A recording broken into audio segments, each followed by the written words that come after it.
Welcome back to AM Northwest. Now is the time of the year that many of us are re-examining our careers and exploring new possibilities. Here to share 3 new approaches to career success, we welcome back career strategist and personal brand expert, Dr. Carol Parker Walsh. Hi, Doc. How are you? Good. How are you? Good. Happy Tuesday. Happy Tuesday. You know, we hear a lot about the Great Resignation, but a lot of times it's more people jumping to another job versus resigning altogether. Yeah, absolutely. You know, there's a lot of opportunities and possibilities right now. And for people who are really open to that, it can really expand the playing field for them because things have changed so much. And so the people who are struggling the most are those who are locked into kind of one way of thinking and being when it comes to their career, as opposed to really looking at all the opportunities that are really available in front of them. Well, you talk about separating your identity from your personal identity from your career identity. Yeah, this is a big one, particularly for people who've been working for 10, 15, 20 years in a certain career. One of the greatest people or populations that have been impacted from all of this, the pandemic and the like, have been people who are at their midlife. So people who are in their 40s and 50s, you know, a lot of that population that got laid off. And so people who are really closely identified to the career, I mean, you think about it, when people ask you that question for the last 20 years, what do you do? Or who are you? You always say, well, I'm a teacher, I'm a lawyer, right. I'm a doctor.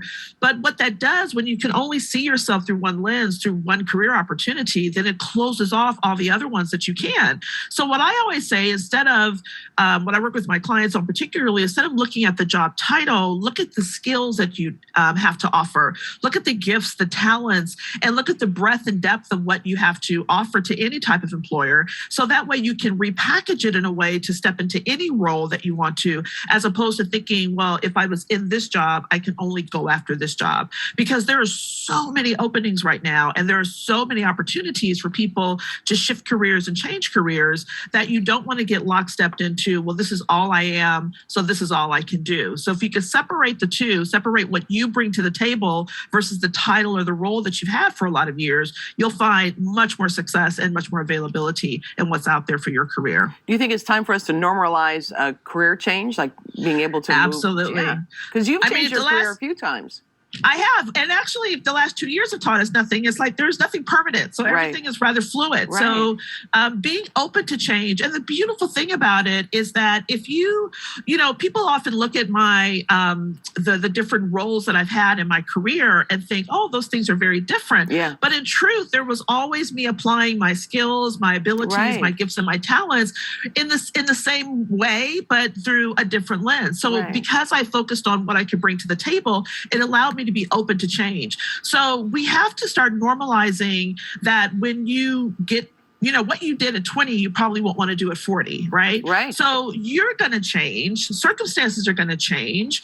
The environment, the economy is going to change. So you have to be open to thinking that, well, I may have worked this way or did this for a while, but now I can do something completely different. When you can embrace this adaptability and agility in your career, again, it opens you up to so many possibilities. And right now, in this time, there are so many opportunities to work remotely, work in a hybrid, to become a freelancer, to totally shift and change, you know, your career focus in terms of what you were doing. And so if you're open to that, if you really can normalize change, as opposed to this idea that we have to have the one ideal career, like those days are long gone and we need to let that go.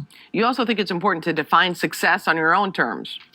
Yeah. And this is challenging when people define success based on the title, the money, the corner office, or what other people think that success looks like. That if you have a certain job and work in a certain way, that means that's successful. But if you were to do this work in this way, that means maybe you're still struggling or not making it. So we have to learn how to define what success means for us. Do we need a certain income level? Do we want to have security in a certain way in a job? Do we want to be able to make an impact on the world? Is it about doing meaningful work that's impacting communities or impacting the nation, right? You know, so you have to define what does a successful job mean to you. And then that way, when you go after and apply for positions, you'll know whether or not you should say yes to this or no to that, because you will have defined what it means for you. It's so important to know who you are and what matters to you and the impact that you want to make with your career. And when you know that, then you won't be caught up in societal ideas of success or your parents or your spouse spouse's or your friend's idea of success, but you'll really be able to define it for yourself so that you can do the work that really you're meant to do in the world. I feel like I have a number of friends during COVID who've started something new, like a new side hustle, and then that's turned into a whole lot more.